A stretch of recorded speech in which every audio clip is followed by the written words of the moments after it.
Alam nyo, may isang malaking puzzle sa aklat ng pahayag na hanggang ngayon pinag-uusapan pa rin.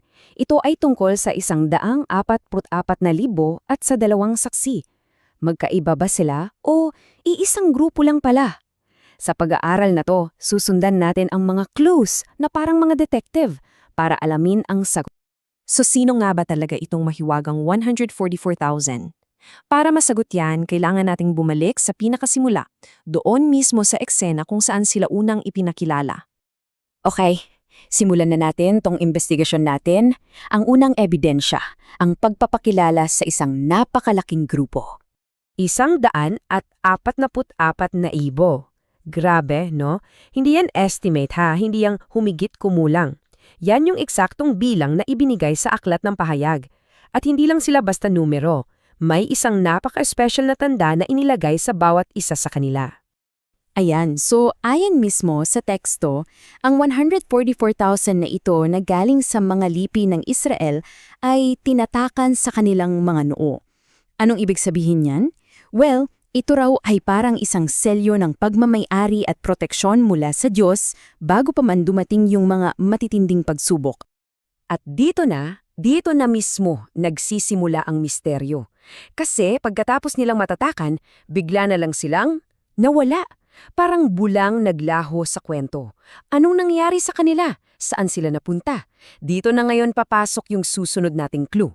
Habang nagtataka tayo kung nasaan na yung 144,000, bigla na lang may lilitaw na mga bagong tauhan sa eksena. At sa unang tingin, parang wala silang koneksyon. Mula sa 144,000, biglang 2 na lang sila. 2. Grabe yung pagkakaiba ng bilang, 'di ba? At sila yung tinatawag na ang 2 saksi. At teka lang, hindi sila basta-bastang 2 tao. Pakinggan nyo to. Sinasabi sa pahayag Kabanata 11 na kaya nilang magpalabas ng apoy mula sa kanilang bibig para tupukin ang mga kaaway, patigilin ng ulan, gawing dugo ang tubig. Ibig sabihin, sobrang lakas nila. So, yung naging misyon nila. Nagpropesya sila, gumawa ng kung ano-anong himala, pero ayon sa nakasulat, ang dulo ng kwento nila ay trahedya. Pinatay sila ng isang halimaw. Ang bigat, no? Pero dito na magsisimulang mag-connect ang mga tuldok. Okay, dito na nagiging interesting yung usapan. Paano mo naman kasi kukonect ang isang grupo ng 144,000 sa 2 propeta lang? Sa unang tingin, parang imposible, pero may isang napakahalagang detalye na nag-uugnay sa kanilang 2. Kasi tingnan nyo, ang linaw ng pagkakaiba, di ba?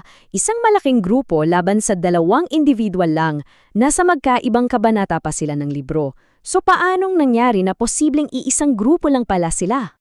At ito yung susi. Yung 1,260 na araw, yan yung eksaktong haba ng panahon na nagpropesiya ang 2 saksi. At yung bilang na yan, 3.5 taon, ay hindi basta-basta. Ito yung common denominator. Ito yung sinulid na nagdudugtong sa lahat. At heto na yung teorya na binubuo natin. Ang kwento pa lang ng 2 saksi ay yun pala yung nangyari sa 144,000. Yun pala yung misyon nila pagkatapos silang tatakan. So hindi sila magkaibang grupo, magkasunod lang pala na yugto sa iisang kwento.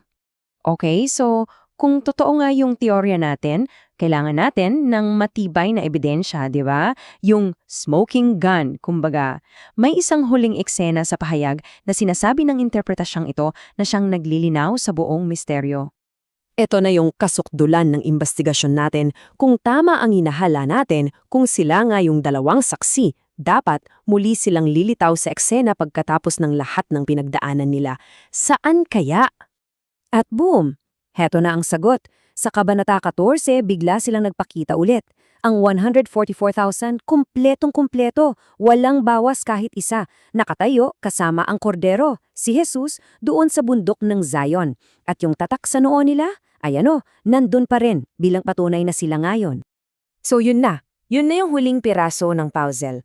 Ang muling paglitaw nila ng buo sa bundok Zion, ang patunay na ang 144,000 at ang 2 saksi ay iisa at iisang grupo lang. Nilampasan nila ang kanilang misyon, nagtagumpay sila. So, nalutas na ba natin yung misteryo? Well, para sa interpretasyong ito, oo. Pinapakita nito na ang dalawang kwentong akala natin ay magkahiwalay ay iisang mahaba at epikong paglalakbay lang pala. Nakatago lang yung koneksyon sa pagitan ng mga kabanata. Anong masasabi nyo? Nakumbinsi ba kayo?